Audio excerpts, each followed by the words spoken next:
What's going on, guys? BossOP6 here, back to another video, and today I'm here to do another edition of the Metal Month retrospective. Now, I'm going to do something a little bit different this time. Normally, I would talk about a band and talk about the albums and the career and all the other things that they've done. But this time, I'm going to be ranking the albums. From this point forward, I'm going to be ranking and talking about the albums as I go on. Now, you're probably thinking to yourself, wow, are you just copying what everyone else does? Are you dumb? There is no such thing as, well, there is such thing as copying, but every metal YouTuber has done retrospectives. Even if you're not a metal YouTuber, you have done retrospectives of either a band or music you listen to. So if you think I'm plagiarizing, think to yourself wrong. Now, why did I say to do this? Well, basically just for the hell of it, just for fun. And let me give a little, say this to everyone, this is my opinion. Yes, the word that starts with the letter O that everyone likes to go batshit insane and say, you're wrong in the comment section. And if you're one of those people, fuck off and get off my channel. But after turning off so many people after saying that, let's dive into one of the best black metal bands of the Norwegian side. So let's throw on the corpse paint, croak like frogs, and pay homage to the almighty Abath, Horde, and of course Demonaz with the almighty Immortal. So, this band started and was formed in Bergen, Norway in 1991 by frontman and guitarist Abath Dumaculta and Demonaz Dumaculta. After rising from two short-lived bands, Old Funeral and Amputation, which were both formed, one was formed by Abath in '88, originally consisted of ex-members from both of these bands. And yes, Old Funeral was formed by Abath and Tor after a string of guitarists that even featured, of all people, Varg Vikernes, that will later on go do Burzum, in my opinion, one of the most overrated black metal bands of all time, but I digress. They disbanded in 1992. Now, Demonaz and Jorn Tunsberg formed Amputation, released two demos with Demonaz on guitar, Jorn on vocals, and Padden on drums, before disbanding in 1990. After forming Immortal with Abath on bass and vocals, Jorn and Demonaz on guitar, and recruiting Armageddon on drums. Early demos sounded more death metal like Morbid Angel and Possessed, but after being influenced by the almighty Euronymous of Mayhem, that was more akin of like Bathory and Celtic Frost, they released a self-titled EP in 1990 that changed to black metal, or 1991, I'm sorry, that changed their more style into black metal. So after signing with Osmose Productions, they went to the recording studio on July 1st, 1992 to record their debut album, Diabolical Full Moon Mysticism. This is my number 5. I think this is a very solid album in terms of, the timing that it was, because 1992, like, in terms of, like, other metal genres, like power metal and doom and death metal and all the other stuff, even thrash, they were kind of striving, but also they were kind of falling off the bandwagon. With black metal, they were soaring up to the high heavens, like, with bands like Dark Throne, Venom, and hell, even Bathory, well, to a lesser extent, because they were still going in that Viking metal era, but this is a pretty strong album. Yes, can it be a little bit simpler? Sure. Are the songs not the best? Are they a lot more sloppier? Absolutely, because this is black metal, but there's some pretty cool songs. Call the Winter Moon is an absolute live staple to this day. Cryptic Winter Storms, a perfect vision of the rising Northland. And my favorite track is Cold Winds of Funeral Dust. Awesome song titles and awesome songs within a right. Yeah, a couple tracks that are kind of meh, but they were, again, kind of experimenting and dipping their toes into the water and seeing what they were going from here. But as it stands, it's a pretty solid album. I actually really enjoyed this. So, 1 year goes by, because these guys are busy as shit at this point. This new album would feature Grimm, former Borknagar, and eventually who would be later to be the drummer of Gorgoroth. He would appear on the album and is credited for playing on drums, but actually Abath is playing drums for this next album. Speaking of Abath, happy birthday, Abath. You're in your 50s, I'm pretty sure, so happy birthday. So, November 1st, 1993, their second album, their sophomore album, Pure Holocaust. This is my number 2. Holy shit, this album is ridiculously amazing. Just unbelievable. Like, the guitar tone sounds more evil and distorted on this album, and for Abath playing on drums, oh, fucking god, he's amazing on drums. Like, he does insane blast beats, insane the drums just sound brutal on this album. From the opening of Unsilent Storms in the North Abyss, which is one of my favorite Immortal songs, just that dun dun dun dun dun dun, dun. Just that opening riff gives me chills. The Sun No Longer Sets, Frozen by Ice Winds, the title track, Internal Years on the Path to the Cemetery Gate. But my favorite track on this badassery is one of my favorite Immortal tracks and one of the best songs I've ever heard, Storming Through Red Clouds and Holocaust Winds. Fucking god, that is a hell of an album, and just imagining that just sounds fucking awesome. My number 2, I thought it was going to be my number 1 because after listening to this, I didn't think it was going to get topped in my opinion, but I was unfortunately wrong. Amazing album. One of the best black metal albums of all time, and if it's not one of your favorites, shame on you. I'm kidding. If you're not into black metal, I can certainly understand. So, again, these guys are busy as shit, and a year and a half goes by. Back in 1995, on May 15th, they released their third studio album, Battles in the North. This is my number 8.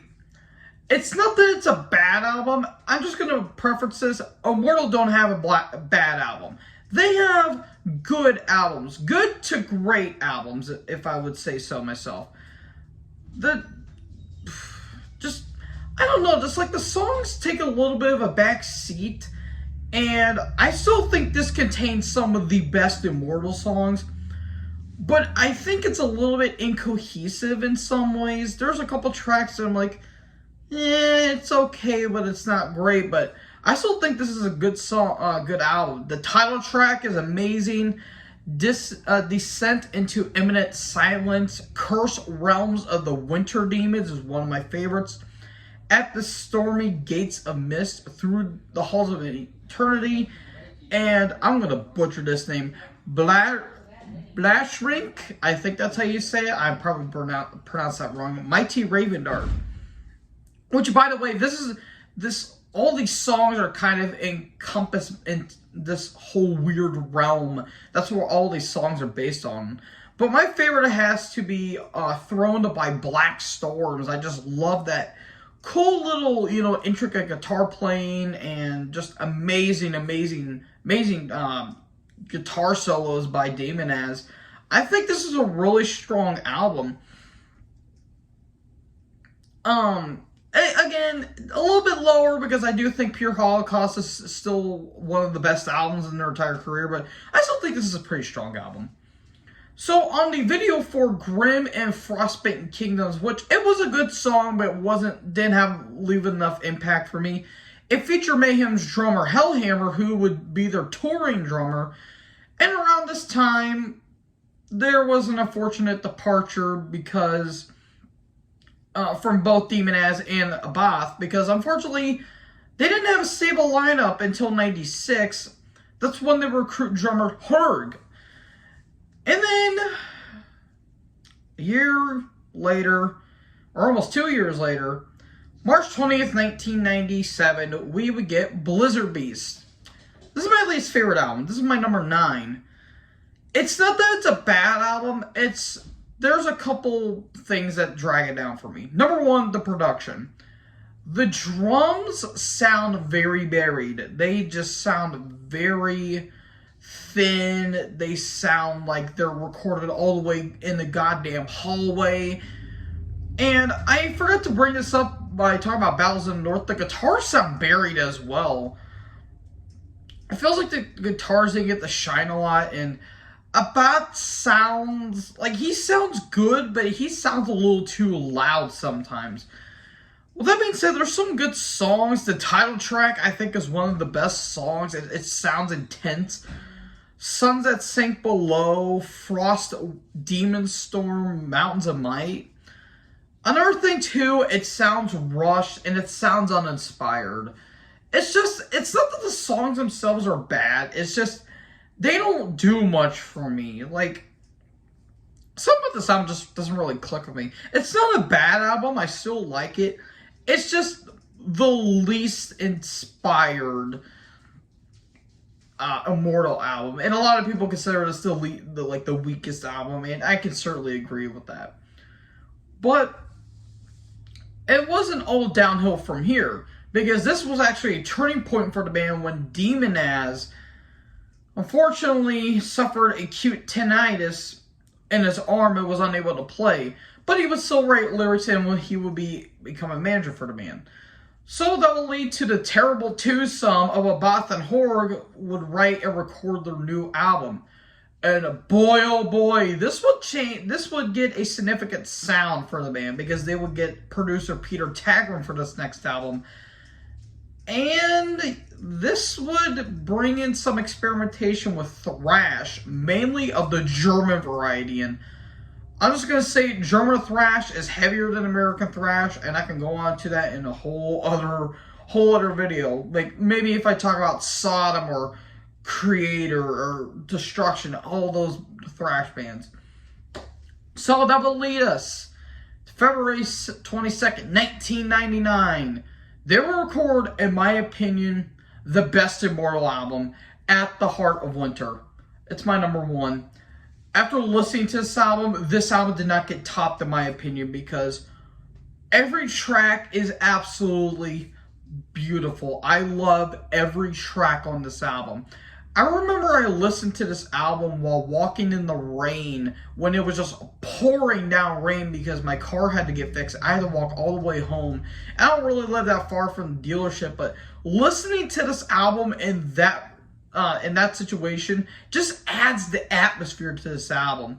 Withstand the Fall of Time, Solar Fall, Where Dark and Light Differ. There's kind of some Iron Maiden-esque kind of like melodies in terms of like the gallops in these songs, which I think is absolutely amazing. Tragedies Blows at Horizon, the title track, and the epic Years of Silent Sorrow is one of the best Immortal songs. I've already said that, but Immortal have a lot of great songs, but I think it's the best album in the band's entire career. I don't think this album is going to get topped. I think this is one of the best black metal albums of all time. It's certainly one of mine. It's in my top 10 for sure. But yeah, I think this is Immortal's best album, and it's my number one. So during tours for this album, they recruited Iskera for bass and eventually become a full-time member. But unfortunately, tragedy struck around this time, because around this time, Grimm would unfortunately commit suicide. It was unrelated due to the departure of the band. But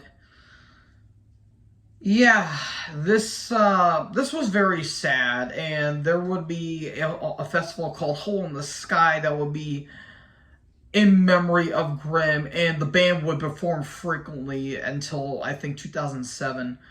But it was very sad because Grimm was a fucking beast of a drummer. And also around this time, the Immortal EP was repackaged as part of the True Kings of Norway compilation by Spine Farm Records.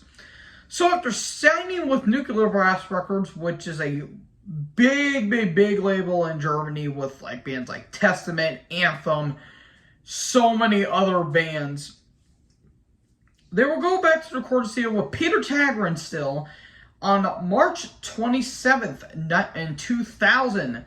Damned in Black. This is my number 3. Holy shit. out of their like thrash, this is my second favorite. But Lord in hell, this thing's heavy.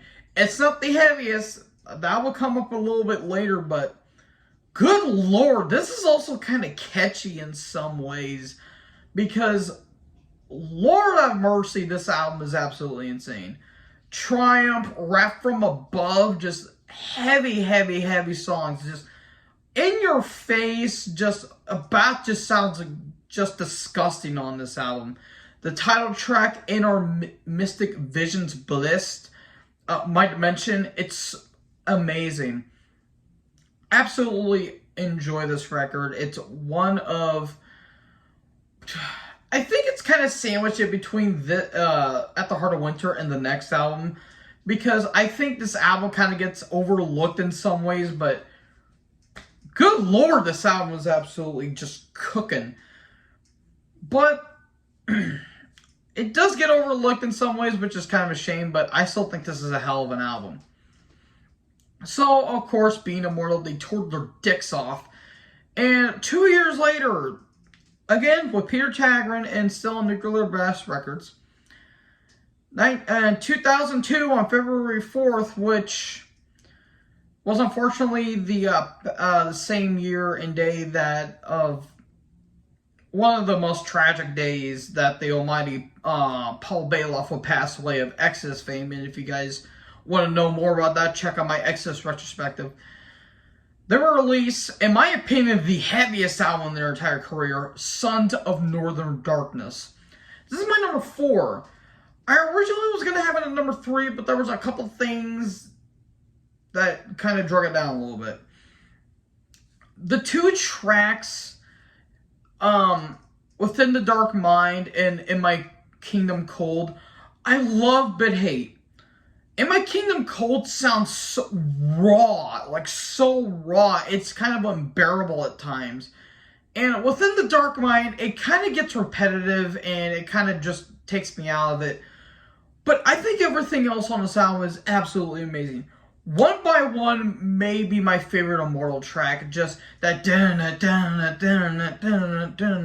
just batshit insane drumming by Horg. The title track, Tyrant, is so anthemic.